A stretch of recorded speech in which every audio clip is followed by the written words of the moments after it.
नमस्कार आप सभी को। मैं राहुल मिश्रा आप सभी के बीच में उपस्थित हूँ कहानी नामा में एक नई कहानी को लेकर के। आज जो मैं आप लोगों को कहानी सुनाने जा रहा हूँ वह हमारी 3 अंकों में प्रकाशित होगी, क्योंकि थोड़ी सी लंबी कहानी है। पर मैं आपसे वादा करता हूँ कि आप लोग जब ये कहानी का पहला अंक सुनेंगे तो आप सभी को कुछ नई और रोचक जानकारियाँ मिलेंगी। मेरा आप सभी से रिक्वेस्ट है कि आप सभी लोग मेरा चैनल को लाइक एवं सब्सक्राइब जरूर कर लें। तो आज जो मैं कहानी आप लोगों को सुनाने जा रहा हूँ वह है ठग बहराम। दुनिया का सबसे बड़ा सीरियल किलर के नाम पर आप लोगों ने आज तक जो भी नाम सुने होंगे 2, 4, 6, 8, 10, 12, 14, 15, 100, 200 हत्याएं करने वाले लोगों को ही सुना होगा। पर Guinness book of world record में इस व्यक्ति का नाम दर्ज है और इसने कुल 931 हत्याएं की और 931 हत्याओं में कहीं भी उसने ये सारी हत्याएं बिना खून की एक बूंद को बहाए हुए हत्या की। क्यों, कैसे, कब, कहाँ आप लोगों के मन में उत्कंठाएं उत्पन्न हो रही होंगी। तो आप सभी लोग जब ये कहानी को आगे सुनेंगे समझेंगे तो आप लोग जानेंगे। तो चलिए कहानी को शुरू करते हैं। जो ठग शब्द है इसकी उत्पत्ति संस्कृत भाषा से बताई जा रही है। संस्कृत में एक शब्द होता है स्थागा। स्थागा से ही ठग शब्द को लिया गया है। ठग का मतलब होता है धोखेबाज,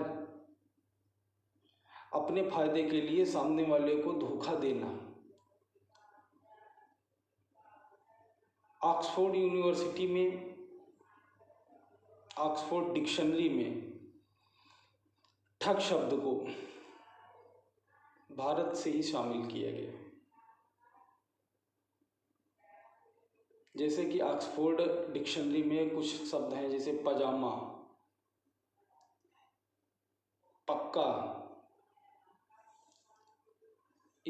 बरांडा इत्यादि शब्दों को हिंदी से ही लिया गया है। वैसे एक ठग शब्द को भी हिंदी से डिक्शनरी में लिया गया है, इंग्लिश शब्दकोश में लिया गया है। तो ये जो ठग बहराम था इसका जो जन्म हुआ था 1865 में मध्य प्रदेश के जबलपुर के पास एक गांव में हुआ था। बचपन से ही होनहार, सुंदर देखने में, शरीर से सुडौल,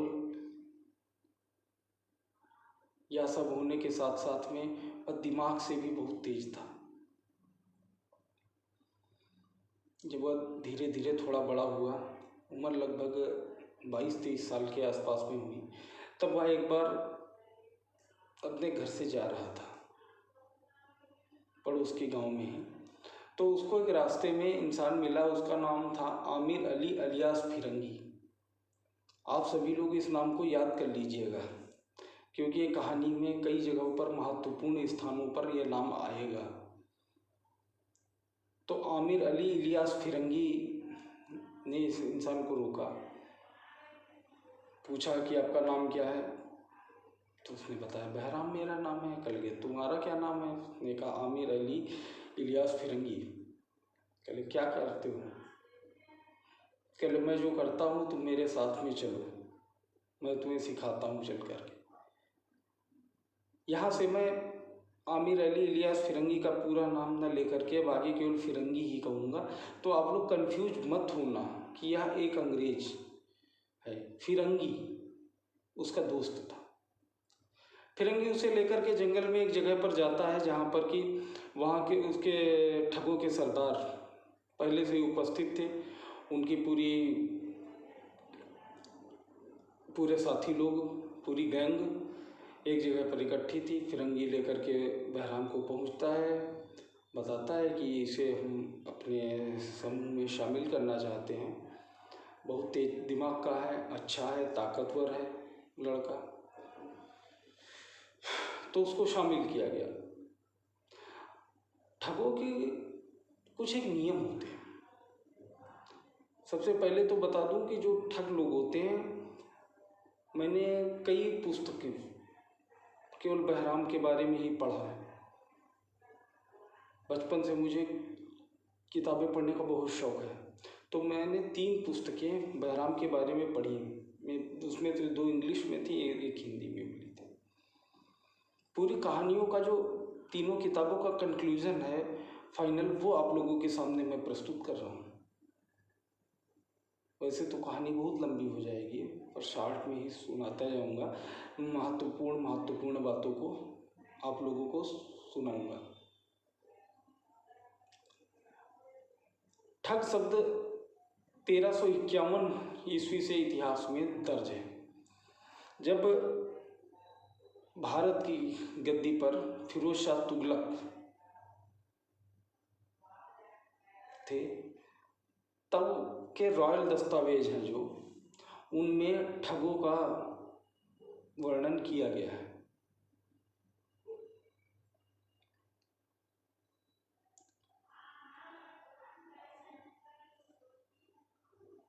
ठग लोग अपने आप को माँ काली का भक्त, दुनिया में इंसानियत को बचाने वाले, यह बहुत ही महत्वपूर्ण बिंदु है। वह ठग लोग कहते थे कि वह दुनिया में इंसानियत को बचा रहे हैं, अगर वह लोग नहीं होंगे तो यह दुनिया में इंसान खत्म हो जाएंगे। उनका कहना था कि जब माँ काली ने रक्त बीज का संहार किया था, तो रक्त बीज के पसीने की बूंदें जहाँ जहाँ गिरी थी, उसी से ठगों की उत्पत्ति हुई। यह सब लोग उन्हीं के वंशज हैं। खैर, वह लंबा चैप्टर हो जाएगा। आपको बहराम के बारे में बताते हैं। तो बहराम को जब सरदार के पास लाया गया, तो सरदार ने बहराम को बिठाला, पहले बातचीत की, समझा कि इसे गैंग में शामिल किया जाना है कि नहीं शामिल किया जाना है। जब शामिल कर लिया गया, तो शामिल करने की इनकी प्रक्रियाएं बहुत अलग होती थी। यह सभी लोग माँ काली की पूजा करते थे, और माँ काली की पूजा के बाद में भेड़ की बलि देते थे। तो भेड़ की बलि देने का मैंने यहाँ पर एक नया दस्तावेज पढ़ा, मुझे तीनों पुस्तकों में मिला, तो मैं इसे बिल्कुल क्लियर ही मानूंगा। यह लोग भेड़ को लाते थे, भेड़ के सर के ऊपर एक दिया जलाकर रखते थे, तब उसको चलाते हुए लाते थे। फिर भेड़ की बलि के लिए किसी भी हथियार का ये लोग प्रयोग नहीं करते थे, भेड़ की ही दाहिनी टांग को तोड़ करके उसके मुंह में घुसाकर भेड़ की हत्या कर देते थे और उसकी बलि देते थे। यह सब प्रक्रियाएं करने के बाद में ठगों के सरदार ने, जो बहराम था, उसे एक कुल्हाड़ी, एक चाकू और एक रुमाल, पीले रंग का रुमाल, इतिहास में दर्ज सबसे कुख्यात हथियार तो नहीं कहा जा सकता, कुख्यात, जिससे कि 931 लोगों की हत्याएं की गई। आप लोगों के जब ये सब सुनेंगे तो बहुत से लोग गूगल पे जाएंगे उसके रुमाल को देखने के लिए। उसका रुमाल गूगल पे उपलब्ध है, आप लोग गूगल पे उसकी इमेजेस देख सकते हैं, फोटोज देख सकते हैं। जिस रुमाल से वो हत्याएं करता था, उस रुमाल में कुछ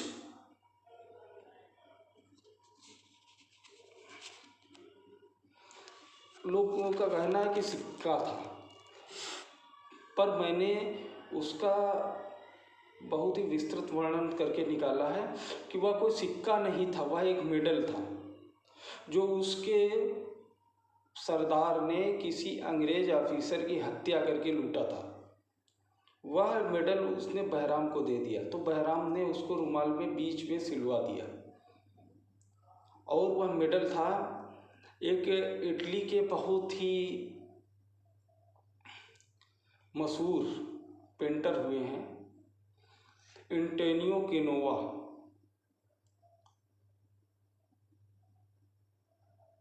उनको समर्पित किया गया हुआ वो मेडल था। और उसकी दूसरी तरफ, एक तरफ तो हेड बना हुआ था, दूसरी तरफ हेड को बोले तो उसमें सन वगैरह पड़ा था, दूसरी तरफ जो था उन्हीं की एंटोनियो केनोवा की जो मशहूर पेंटिंग है थ्री गेसेम, उसका डिजाइन बना हुआ था।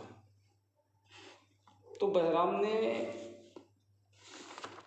वह मेडल उस रुमाल के बीच में सिलवा लिया और उसी रुमाल से बस ऐसी कहानी शुरू की कि जिसको कि गिनीज बुक में उसका नाम दर्ज हो गया।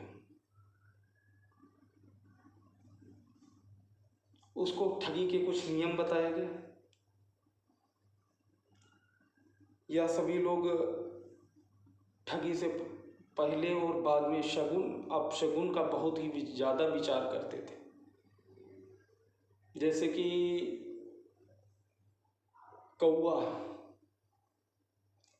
कौवे को शुभ भी मानते थे, अशुभ भी मानते थे। अगर कौवा कहीं इन लोगों को पत्थर पे बैठा दिख जाता था तो इन लोगों के लिए शुभ होता था, और अगर वही कौवा किसी जानवर की या किसी इंसान की लाश पे मिल जाता था तो इनके लिए बहुत बड़ा अपशगुन होता था।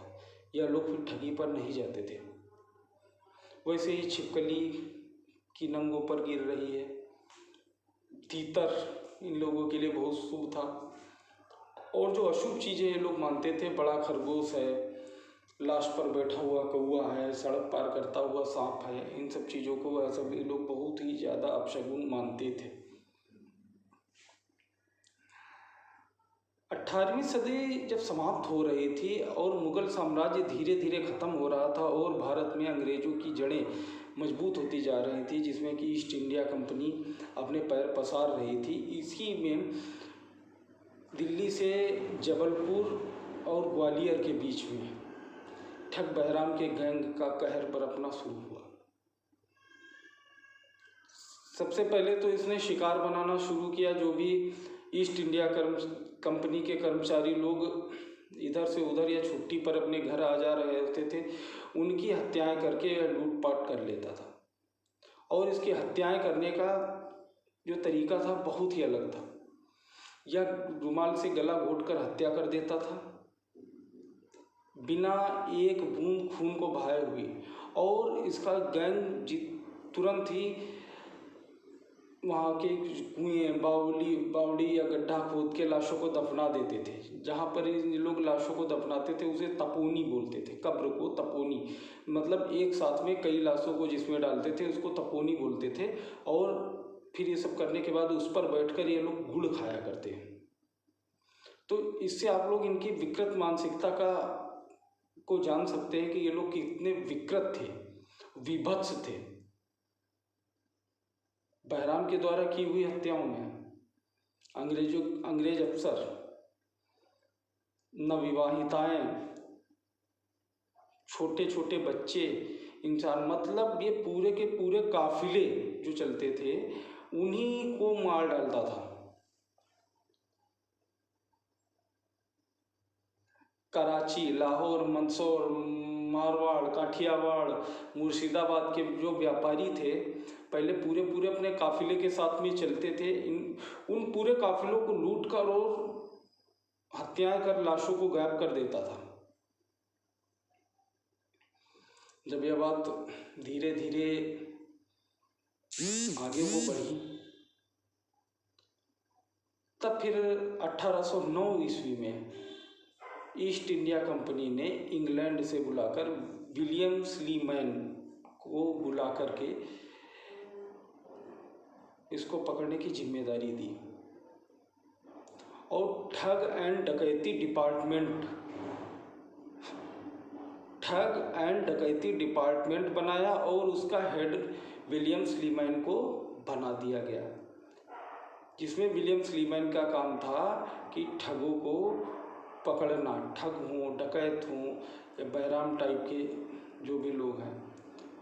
और आप सभी लोगों ने एक गुप्तचर शाखा सुनी होगी जिसे आईबी, इंटेलिजेंस ब्यूरो बोला जाता है, उसकी भी स्थापना विलियम स्लीमैन ने उसी समय की थी, केवल बहराम के लिए। आप सभी लोग समझ सकते हैं कि बहराम हम लोगों के बीच कहीं न कहीं प्रत्यक्ष या अप्रत्यक्ष रूप से हम सभी की ज़िंदगी में शामिल है, पर हम लोग अभी तक बहराम के बारे में नहीं जानते हैं। तो विलियम स्लीमैन ने सबसे पहला काम किया कि जो ठगों की भाषा होती है रामोसी, उसे पढ़ना समझना यह सब शुरू किया। आप लोगों को एक बात बताना चाहूँगा कि विलियम स्लीमैन बहुत ही तेज तर्रार इंग्लिश ऑफिसर थे और 1809 में वो उनको बहराम के पीछे लगाया गया था और लगभग 31 साल, आप सोच सकते हैं कि 31 साल उन्होंने जी जान एक कर दिया, तब जाकर के वो बहराम को पकड़ पाए। आगे क्या हुआ वो तो अलग ही कहानियों में बताएंगे।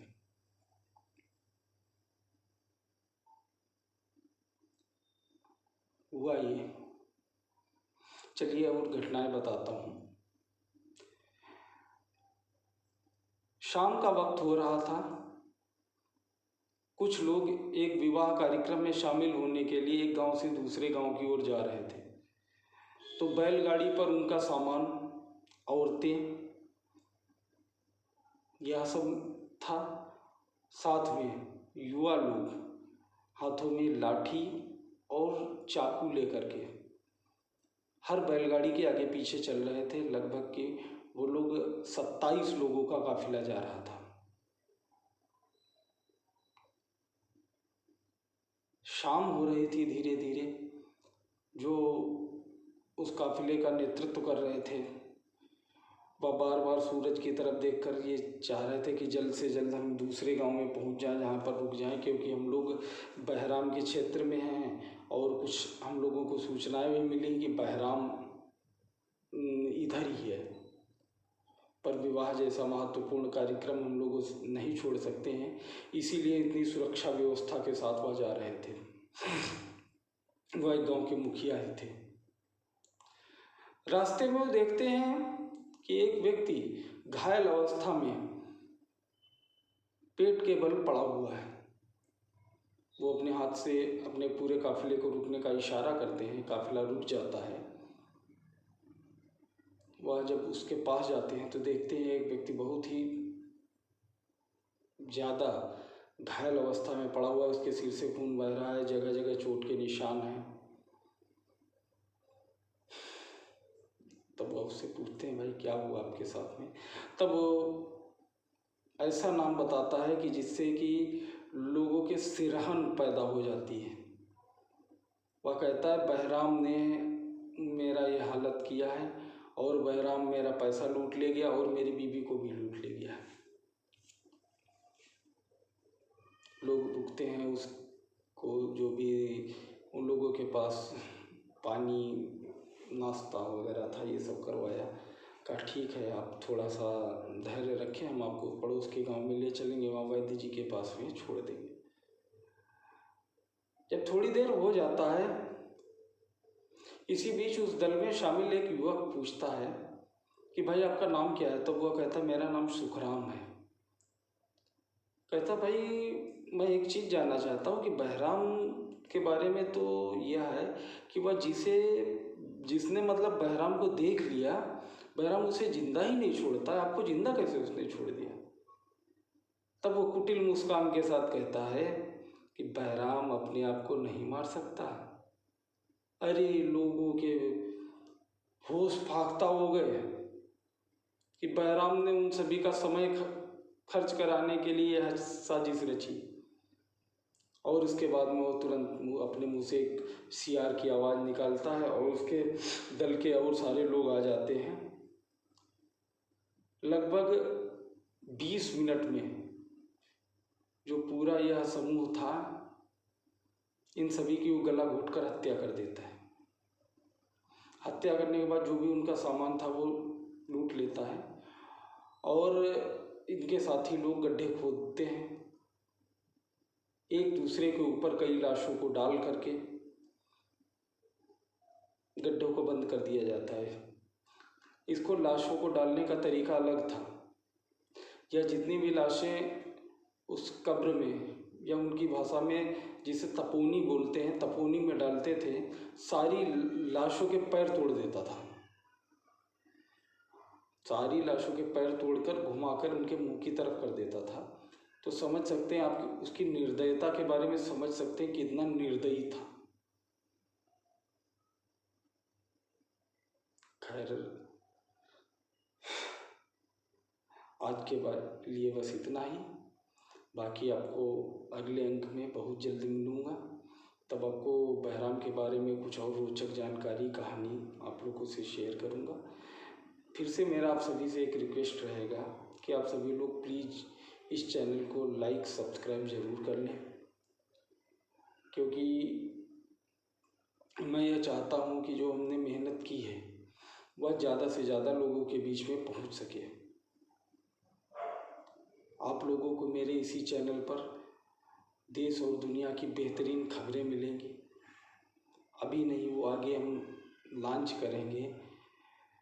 और कहानियों का सिलसिला तो ज़रूर रखूँगा मैं। कहानियाँ मेरे पास में मौजूदा समय में लगभग 70 कहानियाँ तैयार हैं। मतलब एक एक कहानी को सुनाने के लिए 3 से 4 दिन तो कम से कम लगेगा। तो उसमें तो कुछ तो कहानियाँ ऐसी हैं कि जो मैं 10-10 दिन लगातार सुनाऊँगा, तब वो पूरी हो पाएंगी।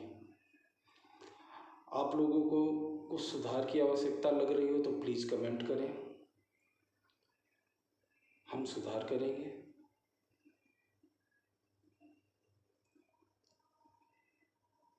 और इन्हीं बातों के साथ आप सभी का बहुत बहुत धन्यवाद। नमस्कार।